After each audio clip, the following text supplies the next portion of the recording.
Hello, my name is Anthony, and today I'll be talking about presidential portrait paintings. We are going to take a look at 3 presidents' portrait paintings. I'm going to talk about how the portraits were painted, the artists that painted them, the presidents themselves, the context that each piece was created, and how each painting relates to their sitters specifically. I will also talk about my interpretation of what a presidential portrait painting today could look like. So next up, we have my table of contents, and now foundations, Rembrandt and Thomas Jefferson. In the year 1800, Rembrandt Peale was commissioned to complete Thomas Jefferson's presidential portrait painting. He decided to paint it in oil on a 23 by 18 inch canvas. Rembrandt was and still is known for his classically inspired portrait painting style. He would often use dynamic and heavily contrasted lighting in his portraiture. He famously was known for the Rembrandt triangle, which is a triangle of light, often featured on his subjects' sheets. Rembrandt used many Dutch and Flemish-inspired techniques, like glazing and impasto, to manipulate the paint in a way to strive for a very realistic rendering. I believe Rembrandt was a fantastic pick for Jefferson's presidential portrait.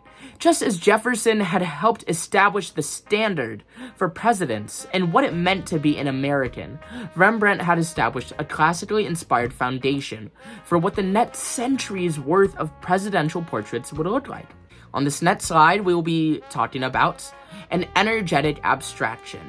Elaine de Kooning in 1962 was commissioned to paint JFK for the Harry S. Truman Library in Independence, Missouri.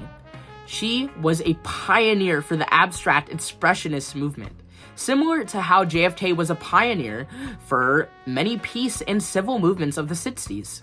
Elaine's fast work methods were the reason she was commissioned, as it was believed she could do most of her works a la prima, meaning in one session, often in oil paints. However, Kennedy's restlessness made it very difficult for Elaine to capture Kennedy.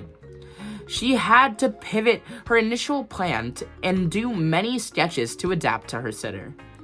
The piece that was produced is an abstracted and energetic work of paint.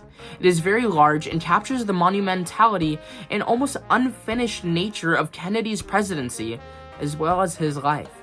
Elaine had a longer process planned that would involve many more portraits of JFK, but she did not continue following his passing. On this next slide, we will talk about the second portrait that was done of JFK. Following his passing, JFK still needed a portrait painted of him to be hung in the White House. So Jackie Kennedy, his widowed wife, would take the reins regarding the portrait. She had commissioned the artist Aaron Schickler in 1970 to paint John. Aaron Schickler painted JFK on a 50 by 34 inch canvas with oils. When deciding as to which composition to go with, Jackie had advised that she wanted John's portrait to be different than past presidents. Instead of sitting at a desk or looking into the distance, Jackie wanted John to stand with his arms crossed and his head down, face obscured. She wanted to capture something more personal of John, specifically him being a man of thought. The painting's rendering is done very softly, as Jackie wanted to capture JFK's gentleness and his humanity. On this next slide, I will be talking about Kehinde Wiley's interpretation of Barack Obama. Modern Renaissance. The 44th President Barack Obama was painted recently by the artist Kehinde Wiley on a 7 by 5 foot canvas for the Smithsonian National Portrait Gallery, and specifically their exhibit of America's presidents during 2018. Obama was revolutionary as a president. He pushed past what was seen as traditionally Democratic or Republican. His presidency would represent a marriage between old and new ideas, of left and right, as he strived for equity for all.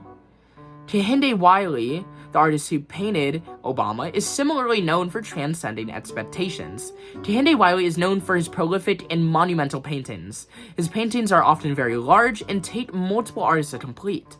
He takes great inspiration from heroic African American young men and tries to capture them in classically inspired compositions and represent their various heritages.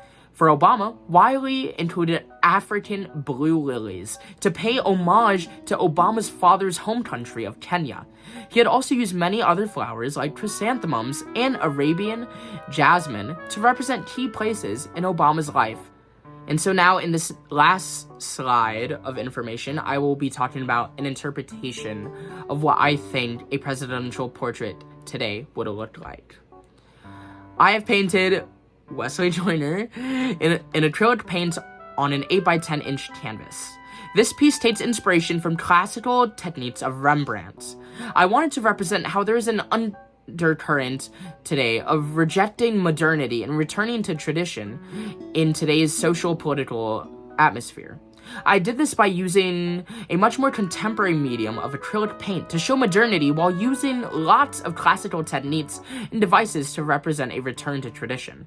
I included the Rembrandt triangle as a light device, as well as glazing and impasto to achieve a similar style.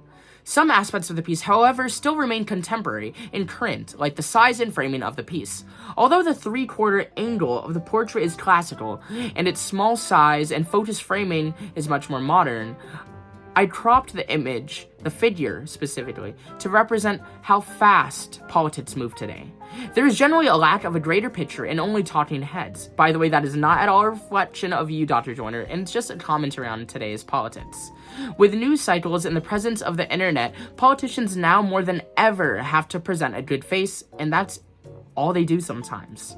It can feel very surface and like it's missing something. That is why I chose to compose and create the painting as I did.